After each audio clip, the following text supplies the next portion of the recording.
Welcome to The Explainer. Today, we are digging into a really fascinating shift in global power dynamics. We're talking about the deepening military alliance between India and Japan, and, maybe more importantly, why it seems to be setting off some serious alarm bells over in Beijing. And speaking of Beijing, this was the message that came out of China's state-run media. A pretty stark warning, right? India, don't forget history. It's a direct shot, a clear message to New Delhi about its growing friendship with Tokyo. So that's the big question, isn't it? Why is China so concerned about this? Well, to get to the bottom of it, we need to trace a series of, let's call them dominoes, that have fallen across Asia. Each one has knocked over the next, and it's completely changing the game. Let's start with that first domino.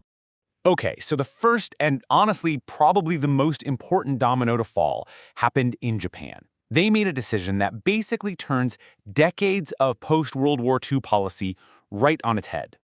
So, what is this big change? Well, for over 70 years, Japan had a self-imposed ban on exporting lethal weapons. We're talking missiles, fighter jets, the serious stuff.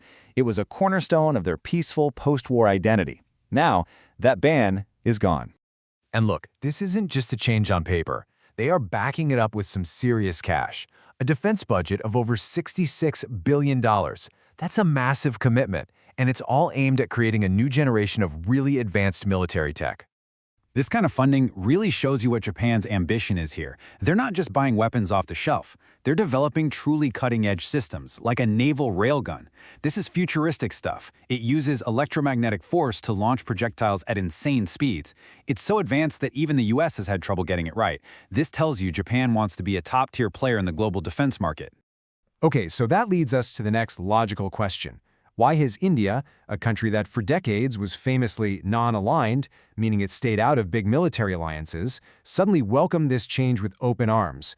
And that brings us to our second domino, what's going on inside India. You see, India is kind of caught in a bind right now. On one hand, there's a growing feeling that traditional partners, like the United States, might not be as dependable as they once were. At the same time, their own defense budget is getting squeezed. A huge amount of it gets eaten up by salaries and pensions, leaving less and less for buying new, modern equipment. So when a technologically advanced and reliable nation like Japan suddenly says, hey, we're open for business, well, that looks incredibly attractive. And now, we get to the third major player in this whole drama, China. To understand their reaction, you can't just look at today's geopolitics. You have to look back at history. Officially, this is the kind of thing you'll hear from Beijing. They frame it as a threat to peace, you know? They argue that a Japan with a powerful military destabilizes that delicate balance of power that's been in place for a long, long time. But if you really want to understand China's position, you have to peel back that official layer of diplomatic speak. Underneath it all, there's this powerful, historical resentment that's been brewing for generations. The government there has, for a long time, created a culture where Japan is often the scapegoat for all sorts of domestic problems. And this has led to a level of public hatred that can be pretty shocking.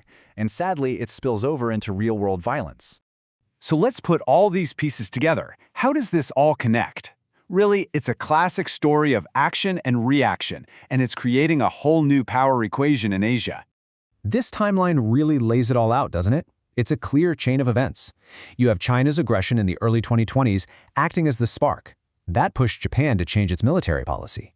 And that, in turn, gave India the perfect opportunity to form this new alliance, which brings us right back to the warnings from Beijing we see today. It's a situation they arguably helped create.